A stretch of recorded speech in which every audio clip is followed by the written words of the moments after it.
Sanskrit സംഘഗാനത്തിന് A grade കിട്ടിയ കൊച്ചുമിടുക്കികളാണ് ഇപ്പോൾ എന്നോടൊപ്പം ചേരുന്നത്. മലപ്പുറത്ത് നിന്നാണ് വരുന്നത്. ഏതാ സ്കൂള്? Wandoor VMCGHS school. ആദ്യമായിട്ടാണോ കലോത്സവം, സംസ്ഥാന കലോത്സവത്തിൽ പങ്കെടുക്കുന്നത്? ഞാൻ ആദ്യമായിട്ടാണ്. ആദ്യമായിട്ടാണ്. എങ്ങനെയുണ്ട് എക്സ്പീരിയൻസ്? ഉഷാറായിരുന്നു. അതിന് ഇവിടുത്തെ ഉള്ള ഒരു ആളുകളുടെ ഒരു വൈബ് എങ്ങനെയുണ്ട്? അടിപൊളി. അടിപൊളി. ചുറ്റി നടന്നോ തൃശ്ശൂര്? ചുറ്റി കുറച്ചൊക്കെ. തൃശ്ശൂർ ആദ്യമായിട്ടാണോ വരുന്നത്? ഞാൻ ആദ്യമായിട്ടാണ്. എങ്ങനെയുണ്ട്? ഇഷ്ടപ്പെട്ടോ തൃശ്ശൂര്? തൃശ്ശൂർക്കാരെ ഇഷ്ടപ്പെട്ടോ?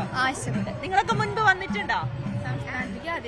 സംസ്ഥാനത്തിൽ ആദ്യമായിട്ടാണ്. ഇത് നന്നായിട്ട് പെർഫോം ചെയ്യാൻ പറ്റിയല്ലേ? എ ഗ്രേഡ് ഉണ്ട്. നല്ല ഡ്രസ്സാണല്ലോ നിങ്ങളുടെ. ഇത് ആരാ സെലക്ട് ചെയ്ത്?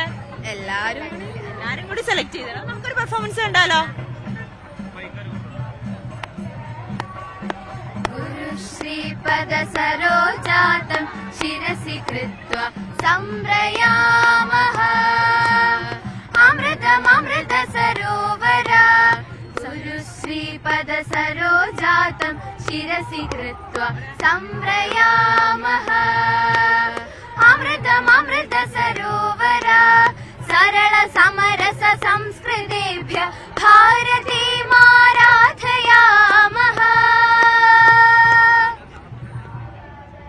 ഞാൻ വിചാരിച്ചു കുറച്ചുകൂടി പാടും. നിർത്തിക്കളഞ്ഞല്ലോ. നല്ല ഞാൻ ആസ്വദിച്ച് വരികയായിരുന്നു. നിങ്ങൾ സ്കൂളിൽ സംസ്കൃതം നിങ്ങൾ പഠിക്കുന്നുണ്ട്, സംസ്കൃതം പഠിക്കുന്നുണ്ട് അല്ലേ? ഇതെങ്ങനെയാ സംസ്കൃതം പഠിക്കാൻ കുറച്ച് ബുദ്ധിമുട്ടല്ലായിരുന്നോ? അല്ല, സിമ്പിൾ ആയിട്ട് നമുക്ക് മനസ്സിലാക്കാൻ പറ്റും, പഠിക്കാൻ പറ്റും.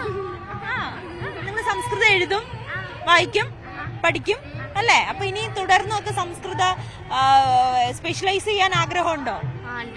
ഉണ്ട്. അത്രയ്ക്ക് ഇഷ്ടമാണ് സംസ്കൃതം. നിങ്ങൾ സംസ്കൃതത്തിൽ ഒന്ന് സംസാരിച്ച് അങ്ങോട്ടും ഇങ്ങോട്ടും എന്തൊക്കെയുണ്ട്? അത് പറ്റില്ല, അത്രയ്ക്കായിട്ടില്ല, അത്ര ഫ്ലുവന്റ് ആയിട്ടില്ല. എന്തായാലും എല്ലാവിധ ആശംസകളും. അടുത്ത പ്രാവശ്യം വരുമ്പോൾ ഫ്ലുവന്റ് ആയിട്ട് സംസ്കൃതം സംസാരിച്ച് കേൾപ്പിക്കണം, എന്നെ പഠിപ്പിക്കുകയും ചെയ്യണം. ഓക്കെ. എന്തായാലും വളരെ മനോഹരമായിട്ടാണ് സംസ്കൃതം ഈ കുട്ടികൾ പാടിയത്. എ ഗ്രേഡ് ഉണ്ട്. ക്യാമറമാൻ KP ധനേഷിനോടൊപ്പം നവമി ദിനേശ്, News 18 തൃശ്ശൂർ. കൂടുതൽ വാർത്തകൾക്ക് News 18 Keralam YouTube channel subscribe ചെയ്യുക.